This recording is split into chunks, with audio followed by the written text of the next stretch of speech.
স্বৈরাচারী আওয়ামী লীগ সরকারের পতনের পর অন্তর্বর্তী সরকারের রাষ্ট্র পরিচালনার ১০০ দিন পূর্ণ হয়েছে। এই সময়ে সরকারের সাফল্য ব্যর্থতা নিয়ে রয়েছে মিশ্র প্রতিক্রিয়া। নানা চ্যালেঞ্জ আর সংকটকে সামনে রেখে সংস্কার ও নির্বাচন আয়োজনের দাবি ইউনূস সরকারের উপর চাপ বাড়াচ্ছে। তবে প্রকৃত সংস্কারের জন্য যোগ্য লোককে যোগ্য স্থানে বসানো জরুরি বলে মনে করেন এসএ গ্রুপ অব কোম্পানিজের ব্যবস্থাপনা পরিচালক সালাউদ্দিন আহমেদ।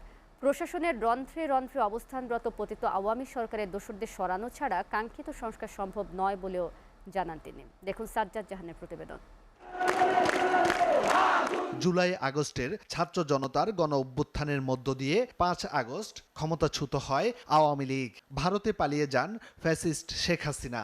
৮ই আগস্ট অন্তর্বর্তীকালীন সরকারের প্রধান হিসেবে দায়িত্ব নেন শান্তিতে নোবেল বিজয়ী অধ্যাপক ডক্টর মোহাম্মদ ইউনূস।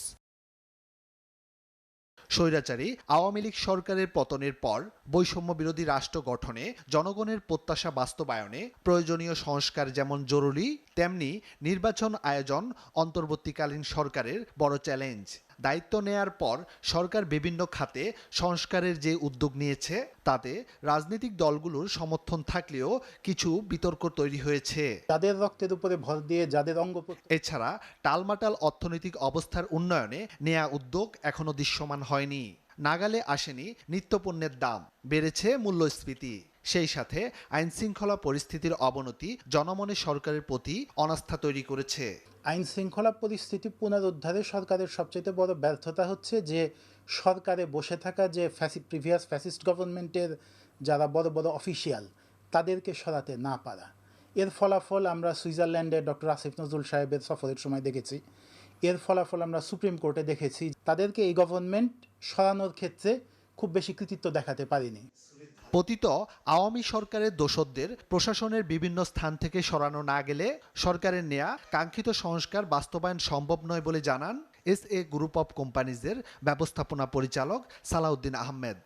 এই অন্তর্বর্তীকালীন সরকার নিযুক্ত হওয়ার পরে আমরা যে আশা করেছিলাম তেমন কোনো আশানুরূপ দেখতে পাচ্ছি না। হয়তো বা কিছুটা হয়েছে, কিন্তু মেজর পোর্শনই হয় নাই। এর মেইন কারণ হলো যে বিগত পতিত সরকারের যে নিয়ম শৃঙ্খলা আইন কানুন সেগুলি বহাল রয়েছে। শেখ হাসিনা এককভাবে তিনি পালিয়েছেন, কিন্তু তার দুর্বৃত্তে যারা নিয়োজিত ছিল তারা কিন্তু আশপাশে আছে। তো কাজে আমাদের অন্তর্বর্তীকালীন সরকার তারা যেই রিফর্ম তৈরি করবেন, দ্রব্যমূল্যকে সহজ জনগণ বান্ধব করবেন, এটা অনেকাংশে ব্যাহত হয়েছে। এছাড়া প্রশাসন ও উপদেষ্টা পরিষদে যোগ্য লোকের অভাবে জনগণের ইচ্ছার প্রতিফলন ঘটছে না বলেও মনে করেন তিনি। তারা সংস্কার কমিশন গঠন করেছেন এবং সেই সংস্কার কমিশন এখনও তাদের রিপোর্ট দেয় নাই, আরও সময় লাগবে। এটা বলার অপেক্ষা রাখে না যে উপদেষ্টা মণ্ডলী ইদানিংকালেও হয়েছে, এটা নিয়ে জনমনে প্রশ্ন আছে এবং এটা জননন্দিত নয়, এবং তারা প্রশাসনিক কাজেও যেভাবে হওয়া উচিত সেভাবে হয় নাই।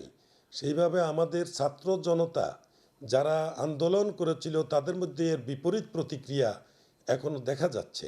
শেখ হাসিনা সরকারের রচিত ভিত্তি ত্যাগ করা ছাড়া অন্তর্বর্তী সরকারের ভালো উদ্যোগ ব্যর্থ হবে বলে জানান এসএ গ্রুপ অব কোম্পানিজের ব্যবস্থাপনা পরিচালক সালাউদ্দিন আহমেদ। এই ভোটবিহীন নির্বাচনে যে সমস্ত আইন কানুনগুলি করা হয়েছে এটা 1-2 এক পরিপত্রে বাতিল করে দেয়া। তার কারণ ওটা তো ইলেক্টেড গভর্নমেন্ট না, আর ইলেক্টেড পার্লামেন্টও না। সাজ্জাদ জাহান, এসএ টিভি, ঢাকা।